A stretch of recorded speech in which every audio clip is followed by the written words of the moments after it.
Hello, History Explorer. It's great to have you here for another conversation between friends about the secrets that time tried to hide. Imagine you are standing before a huge old clock whose gears are worn, rusted, and about to jam. The creator of this clock has already vanished, but there is someone who, with oil-stained hands, insists on forcing every piece to turn, even knowing that the mechanism only serves to mark the hours of a tragedy. This man was Ernst Kaltenbrunner. Often history focuses on the names that shout from stages and rallies, but what happens when the real danger lies in the man who prefers the silence of an office and the weight of a pen? This is where our journey begins, and I invite you to look beyond the obvious to understand how an Austrian lawyer became the guardian of the darkest secrets of a regime that was already condemned. Kaltenbrunner was not the face people expected to see at the top. He didn't have Hitler's magnetism or Goebbels' propaganda. He was a tall man, with deep scars on his face, marks from duels in his university youth, and a gaze that many described as icy. But what truly made him different was his ability to be the man of continuity. You know that person who takes over a company in crisis and instead of changing what is wrong, decides the only way out is to be even more rigid? That's it. When he took command of the Reich Security Main Office in January 1943, the tide of the war was already turning. Germany had just suffered a crushing defeat at Stalingrad. Optimism was dying, but Kaltenbrunner arrived to ensure that no one stopped obeying. It is fascinating, and at the same time, terrifying to think about what goes through the mind of someone who accepts such a poisoned chalice. He inherited the position of Reinhard Heydrich, the architect of terror who had been killed months earlier.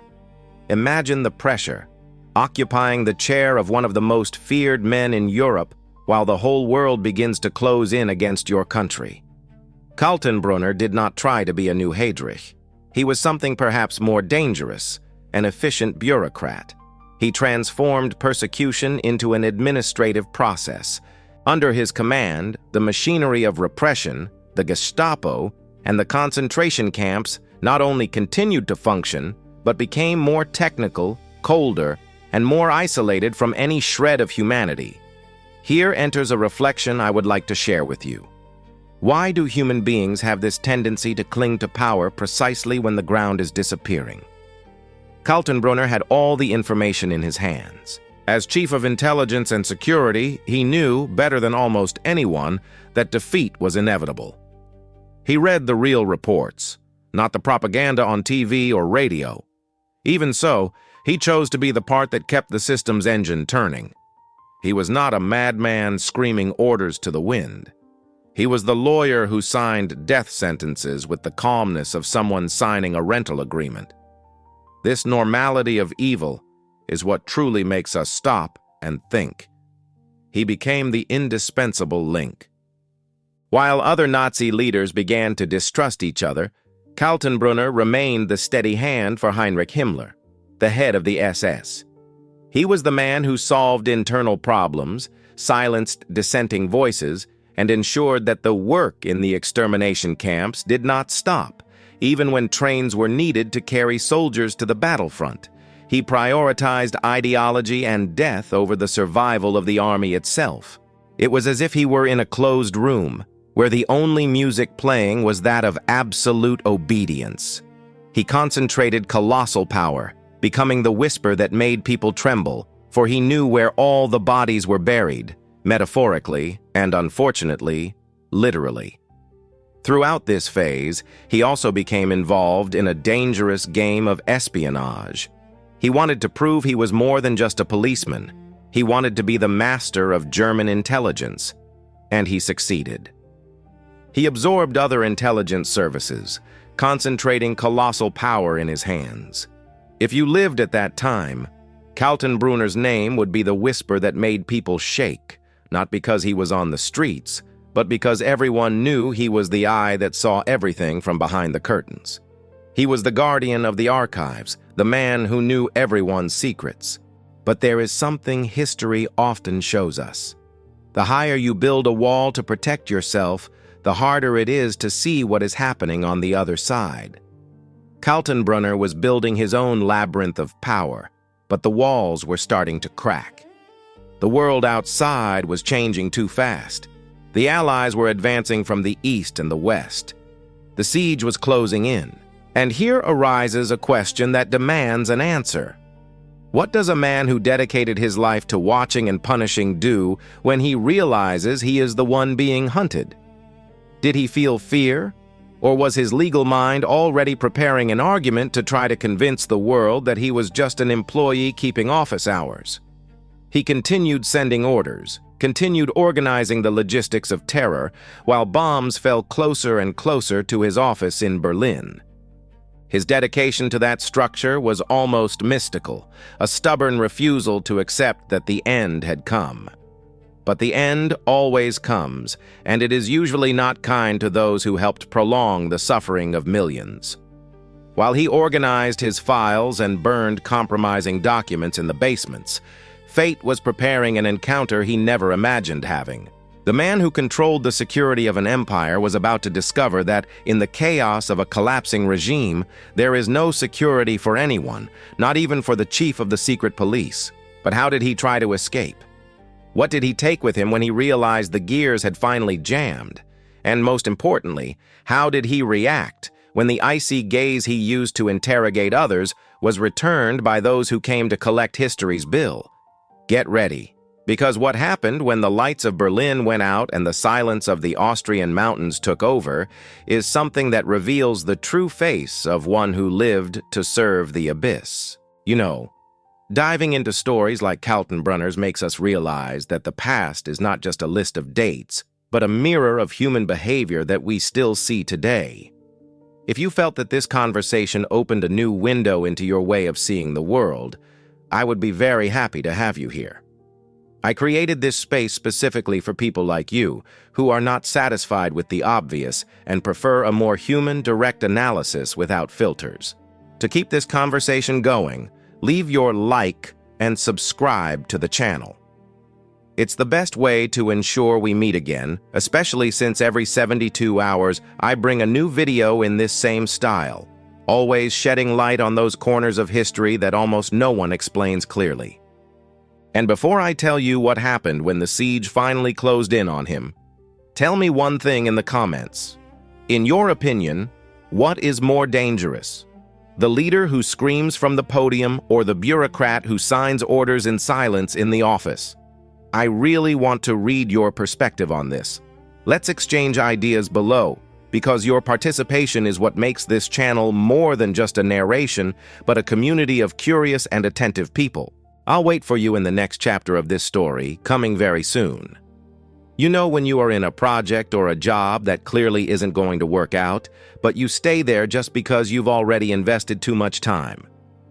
Now imagine that feeling multiplied by an entire country at war. Ernst Kaltenbrunner was not just an employee stuck in a routine. He was the man who held the keys to a building on fire, and instead of opening the doors for people to leave, he checked if the latches were tightly closed. In our common life, we sometimes insist on mistakes out of pure habit or fear of what comes next. In Kaltenbrunner's case, this insistence cost thousands of lives every day. He turned stubbornness into a state policy, and it is about this invisible weight of bureaucracy that we need to talk now. Often, we imagine history's villains as hysterical figures, but Kaltenbrunner was the opposite. He was the master of the logistics of evil. Think of the operation of a large shipping company today. The focus is on efficiency, meeting deadlines, and organizing routes. Kaltenbrunner applied this same administrative mentality to manage the concentration camp system and political persecution. To him, a human being was not a life with dreams and family, but a number on a spreadsheet that needed to be processed. This coldness is what is most shocking, because it didn't come from a burst of anger, but from a conscious choice to be efficient at something terrible. He was the type of person who, if he were in a modern office, would be the first to demand impossible goals, completely ignoring the well-being of those around him. While Allied bombs turned Berlin into rubble, Kaltenbrunner maintained an almost surreal routine. He worked in bunkers or camouflaged buildings, surrounded by maps and intelligence reports that told the naked truth. Germany was losing. Here enters one of the great mysteries of the human mind. How can someone look at the facts and decide to ignore them? He saw the maps turn red with the advance of enemies, and yet still sent orders for the Gestapo to hunt traitors, or for new groups to be sent to the camps. It was as if he lived in a parallel reality, where keeping the system running was more important than reality itself. Have you ever known someone who, even proven wrong by all the facts, keeps digging their heels in? Now imagine that person with the power of life and death over millions. A curious and little-mentioned detail is that Kaltenbrunner had a heavy cigarette addiction and a health that already showed signs of exhaustion. He suffered from constant hemorrhages, but none of that made him stop. There are reports that he smoked 100 cigarettes a day. This image of a man surrounded by smoke, in an underground office, deciding the fate of people he would never see, helps us understand the distance he created between his actions and their consequences. In daily life, we do this on a smaller scale, don't we? Sometimes we send a harsh message or make a decision that affects someone without looking them in the eye. Kaltenbrunner took this disconnection to the maximum level. To him, suffering was just a technical datum. The tension within the Nazi government itself was another factor he had to manage. Don't think it was a united group. It was a nest of snakes where everyone spied on everyone. Kaltenbrunner, as chief of security, was the greatest spy of all. He used fear to maintain his position. If anyone thought of suggesting peace or surrender, Kaltenbrunner was there to ensure that person disappeared. He became the guardian of a secret that everyone already knew, but no one could say out loud. The end was coming. It's that classic situation where everyone in a room knows something is wrong, but silence is imposed by the presence of someone who punishes any sign of truth. As 1944 turned into 1945, external pressure became unbearable. Concentration camps in the East began to be evacuated, resulting in the terrible death marches. Kaltenbrunner was in command of these decisions. Instead of simply letting people be liberated by the advancing armies, he ordered them moved to the interior of Germany in dehumanizing conditions, just to maintain control until the very last second. This shows us that, for him, control was not a tool to win the war. It was an end in itself. He could not conceive of a world where he was not in command of the gears. But what happens when the very structure you defend begins to abandon you? In the end, the great leaders he so admired began to think about their own escapes. Himmler, his direct superior, began trying to negotiate secretly with the Allies. Imagine Kaltenbrunner's frustration. The man who spent years punishing traitors discovers the system was rotting from within, starting at the top. It was at that moment he realized the loyalty he demanded so much from others was a currency that was worthless in that market of despair. He was becoming the last defender of a cause that its own creators were already ready to discard. The question remains, and it makes us reflect on the character of this man. What did he expect to gain from this? He was not naive. He knew that if he were captured, his fate would be the court. Even so, he did not change course. There is a theory that he believed he was so indispensable that the Allies would need him to reorganize the police or fight communism after the war.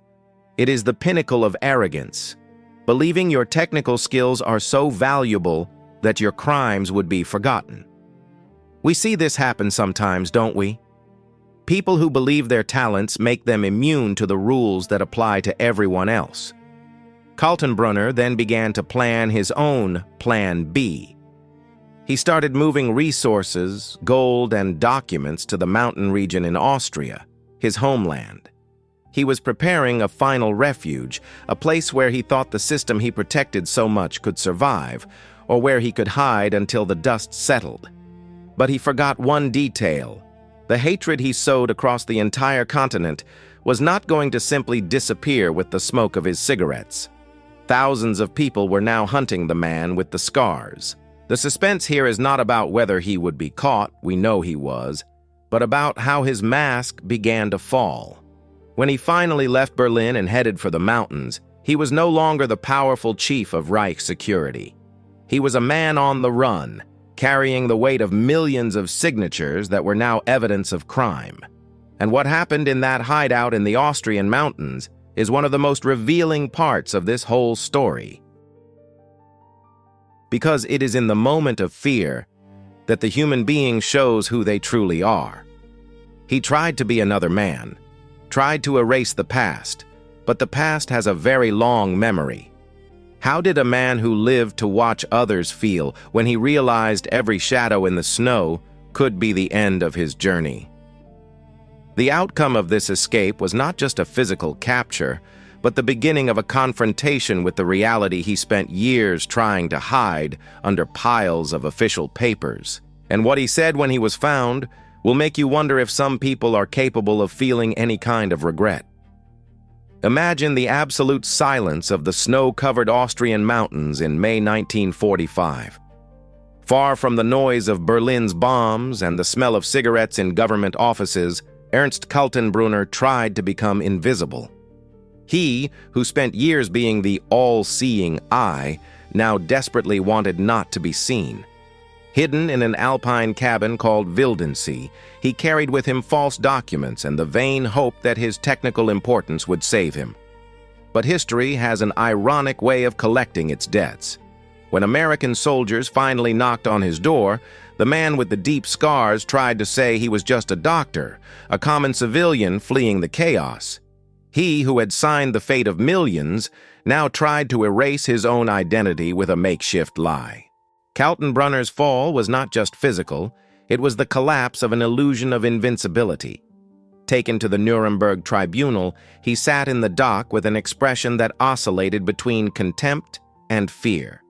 During the trial, he tried the tactic that many bureaucrats still use today, the transfer of responsibility. He said he only signed the papers, that orders came from Himmler, or that he didn't know what happened at the final end of the system. But the evidence was mountains of paper in his own handwriting. Photos of his visit to the Mauthausen camp, where he watched execution demonstrations with disturbing calmness, were projected in the room.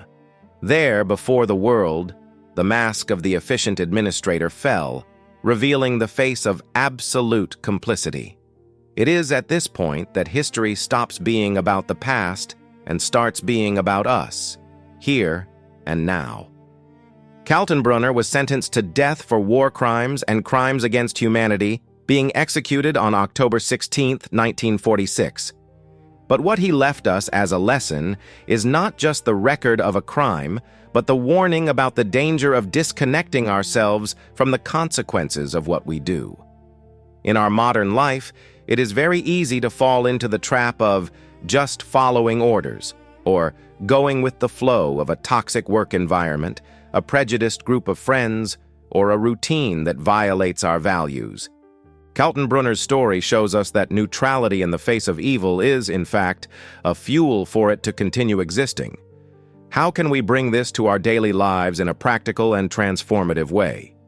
I have prepared a small action plan for you, something I call the awakening of personal consciousness, so that the time we spent talking today changes something real in your life. The first step is the questioning pause. Once a week, look at the tasks you perform on autopilot. Ask yourself, if I saw someone else doing this, would I think it was right? Did the impact of my work or my words today help build or destroy something? Kaltenbrunner never stopped to ask that question. He just followed the gears. Don't let your life become a gear without a purpose. The second step is the responsibility for the yes. Understand that every time you agree to something you know is wrong, you are signing a contract with the consequences of that act. Learning to say no in small moments, like not participating in malicious gossip or questioning an unfair decision at work, trains your moral courage for the big moments. Integrity is a muscle that needs daily exercise. The third step is the connection with the human. Kaltenbrunner saw people as numbers. To avoid this error, try to see the story behind every person you interact with. When we humanize the other, it becomes impossible to be indifferent to someone else's pain. Empathy is the most powerful antidote against the bureaucracy of evil. I know talking about these themes can be heavy, but it is a necessary conversation so that we don't repeat the same paths. The goal of this channel is precisely this: to use history as a lantern to illuminate our present. I want you to feel that this is a place for sincere exchange, where we learn together to be more attentive and more human. If this reflection touched you in some way, I would very much like you to be an active part of our community. Subscribe to the channel and leave your like on this video. This helps a lot to take this message to more people who also need to awaken. Remember that every 72 hours we have a date here, with a new video that dives into the complexities of the human soul and history, always with this clarity and respect. And now I want to hear from you. At some point in your life, have you ever felt that you were just going with the flow and later regretted it? Or maybe you had the courage to stop a wrong gear? Feel free to share your experience or reflection in the comments. It can be anonymously, if you prefer. I read every one of you and respond with great care, because your voice is what gives meaning to all this work. Ernst Kaltenbrunner's trajectory ended on a rope, but the lesson he left must serve so that our trajectory is marked by awareness and the courage to do what is right, even when the world around us seems to be falling apart. In the end, the phrase that defines his legacy is harsh but real. Efficiency without conscience is only the fastest path to the abyss. See you in 72 hours.